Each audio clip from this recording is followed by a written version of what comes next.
watched him pack his suitcase in the kitchen at 6:03 a.m., his eyes cold, and realized my lie about the green card had just destroyed everything.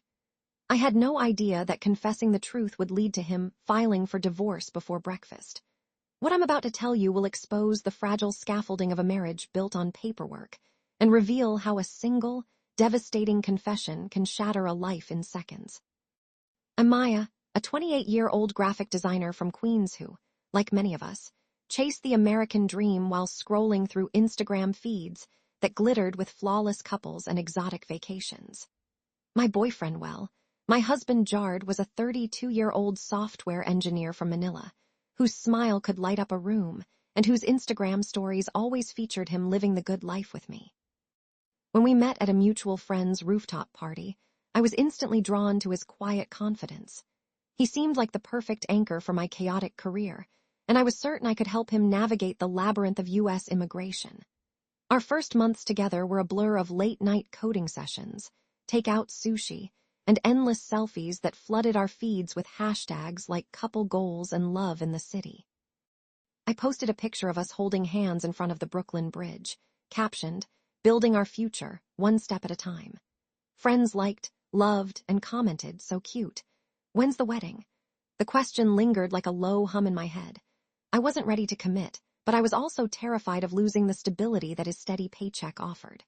The green card became a silent, invisible contract between us, my way of securing a future while keeping the relationship conveniently ambiguous. When Jard finally proposed, I felt a pang of panic rather than joy. The ring was beautiful, but the thought of a legal bond felt like stepping onto a rickety bridge over a river of uncertainty. I told myself, I'll say yes, but I'll keep the marriage as a convenience, not a romance. I whispered to my best friend, Lena, "I'm only doing this for the green card. It's a business decision, not a love story." Lena's eyes widened, and she replied, "Maya, you're playing with fire. If he ever finds out, it'll be a disaster." I laughed it off, confident that I could control the narrative, that I could keep the fire at a distance. The wedding was a modest affair at a downtown loft, attended by a handful of friends and family. I wore a simple lace dress, and Jard looked dashing in a navy suit. As we exchanged vows, I felt a strange detachment, as if I were reciting someone else's script. The officiant asked, "Do you take this man to be your lawfully wedded husband?" I answered, "I do," and the words echoed in my mind like a hollow promise. The reception was a blur of champagne toasts and Instagram stories just married. Newlyweds Nick, and I felt a pang of guilt that was quickly smothered by the relief of having secured my status. For the first few weeks after the wedding, everything seemed normal. Jard was the same supportive partner, helping me with design projects and cheering me on during client meetings. He even surprised me with a weekend getaway to the Hamptons, where we posted a series of photos on his story, us on the beach, a candlelit dinner, and a goofy selfie with the caption, "Living our best lives." My followers flooded the post with comments, "So happy for you too," and "Can't wait to see the baby pics." The social validation was intoxicating. It reinforced my belief that I had successfully navigated a complex situation without any fallout. But the cracks began to appear in the most mundane ways. One evening, after a long day at work, I opened Jard's laptop to check a file for a project and stumbled upon a folder labeled green card. Inside were scanned copies of his passport, a Form I-130, and a note in his handwriting, "Maya, I'm scared. What if she finds out? I love you, but this feels wrong." My heart hammered. I had just read his private doubts about the very foundation of our marriage. I felt exposed, like a burglar caught in the act, yet a part of me was relieved finally, the secret was out. I confronted Jard that night, my voice shaking. "Why do you have a folder like this?" I asked, trying to sound casual, but the words came out jagged. He stared at me, his eyes widening in a mixture of fear and resignation. "Maya, I know you said it was for the green card," he whispered, "but I thought you meant we were in this together, that you cared about me beyond the paperwork." In that moment, the power dynamic shifted dramatically. I, who had felt in control, suddenly felt the weight of my own manipulation. I tried to defend myself. "I'm sorry, I didn't mean to hurt you. I thought we could make this work." His silence was deafening, and the room felt colder than the night air outside. The next morning, I woke to a text from Jard: "I've filed for divorce. I can't stay in a marriage built on lies." I stared at the screen, feeling the world tilt. The instant the notification buzzed, My mind raced through every Instagram post, every comment, every whispered "I love you" that now felt like a cruel joke. I realized I had shattered not only his trust, but also the illusion of control I had clung to. The divorce filing was a legal document, but it also represented a moral reckoning, a moment where my self-justifications crumbled under the weight of reality. I spent the next few hours scrolling through my phone, desperately looking for any sign that Jard might have changed his mind. My feed was filled with his friends, posts congrats on the new chapter, Jard, and so proud of you for standing up for yourself. The social validation that once buoyed me now turned into a tidal wave of shame. My own story, which I had crafted so meticulously, was being rewritten by everyone else's reactions.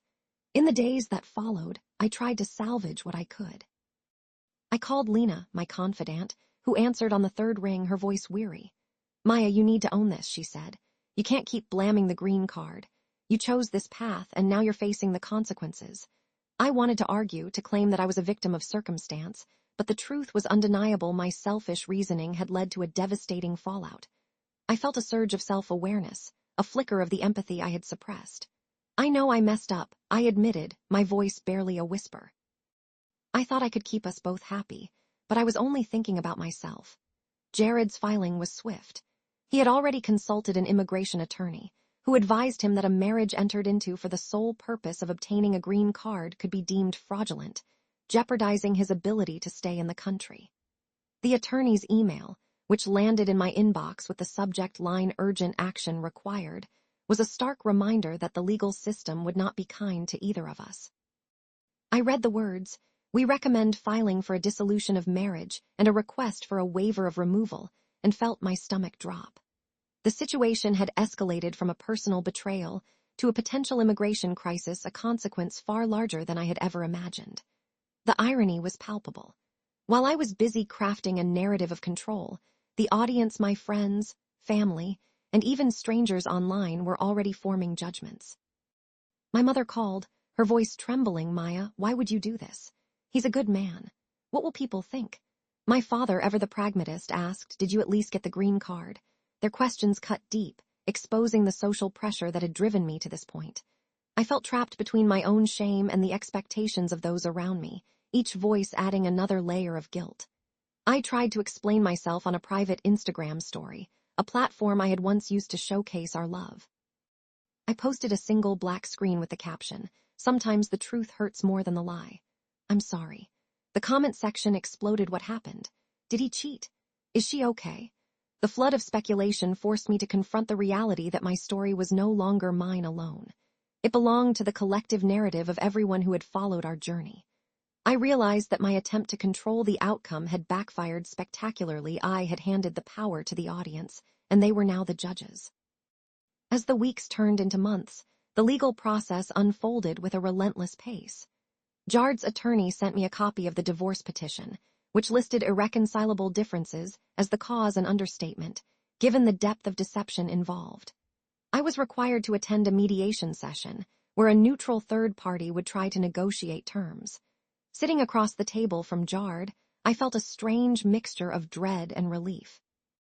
He looked composed, his posture upright, a stark contrast to the vulnerable woman who had once whispered, "I'm only doing this for the green card." The power dynamic had reversed completely. He now held the moral high ground, while I was left scrambling to justify my choices. During mediation, Jard spoke calmly. "I entered this marriage believing we could build a life together. When I discovered the truth, I felt used, and I couldn't stay." His words were like a hammer, each syllable shattering the fragile excuses I had built. I tried to interject. I was scared. I didn't know how to ask for help. The mediator, a middle-aged woman with a gentle voice, asked, "Maya, do you understand how your actions have impacted Jard's life?" I nodded, tears streaming down my cheeks. The realization that my selfish reasoning had not only destroyed a marriage, but also threatened his immigration status was a crushing weight I could no longer ignore. The court's decision came a month later. The judge granted the divorce and ordered that Jard's green card application be denied due to fraud, but allowed him to apply for a waiver based on extreme hardship. I was ordered to pay a modest settlement for legal fees, a financial consequence that felt like a small price compared to the emotional devastation. As I left the courtroom, I saw my reflection in the polished glass, my eyes hollow, my posture slumped, the weight of my choices etched into every line on my face. The audience outside, friends, strangers, even the courthouse staff offered sympathetic glances, but none of them could erase the truth I had exposed. In the aftermath, I retreated from social media, deleting the photos that once painted a picture of a perfect couple. I needed to rebuild my identity outside of the narrative that had defined me for so long. I started a private journal, writing each night about the lessons I was learning. I realized that my initial confidence had been a mask for deep insecurity, that my justification of just a business decision was a lie I told myself to avoid confronting my fear of being alone. My friends, especially Lena, became my anchors. She reminded me that redemption is possible, but only if I own my mistakes fully. "You can't fix what you broke by pretending it never happened," she said during a coffee catch-up. "You have to confront it, learn from it, and then move forward." Her words resonated, and I began to seek therapy, confronting the underlying fear that had driven me to manipulate the system. In therapy, I discovered that my desire for a green card was less about convenience and more about a deep yearning for belonging, a feeling I had tried to shortcut through marriage instead of building genuine connections. Months later, I received an email from Jard. It was brief. "I filed the waiver. I'm hopeful, but the process will be long. I wish you well." No anger, no resentment, just a measured, almost compassionate tone. Reading his words, I felt a strange mix of relief and sorrow. He had moved on, establishing boundaries that I had never allowed myself to respect. The power dynamic reversal was complete. He now held the reins of his destiny, while I was left to navigate the wreckage of my own making. The experience taught me a harsh truth: when you treat a marriage as a transaction, you expose yourself to devastating consequences that ripple far beyond the bedroom. The social validation that once seemed essential became a mirror reflecting my own emptiness. The legal system, once a distant concept, became a personal battlefield where my choices were judged with unforgiving clarity. And the most painful revelation was that I had been the architect of my own downfall, building a house of cards on a foundation of lies. Now, as I sit at my desk, drafting a new design proposal, I glance at a sticky note on the wall that reads, "Authenticity over convenience." It's a reminder that every decision carries weight, that the shortcuts we take often lead to longer, more painful journeys. I've learned that honesty, no matter how brutal, creates a path to genuine freedom, while deception only leads to a prison of our own making. If you ever find yourself tempted to trade love for paperwork, remember my story. The green card may grant you legal status, but it cannot grant you peace of mind. The moment you betray someone's trust, you shatter not only their heart, but also your own sense of self. And when the fallout arrives, sometimes instantly, sometimes months later, it will expose you in ways you never imagined. I tell you this not to shame, but to warn: the cost of a lie is far higher than any benefit you think you're gaining. In the end, I'm still rebuilding, piece by piece, learning to love myself without the safety net of a fabricated marriage. Jard's departure, though devastating, forced me to confront the emptiness I had been filling with false promises. The journey ahead is uncertain, but at least now it's mine to shape honestly, deliberately, and without the shadow of a green card looming over every decision.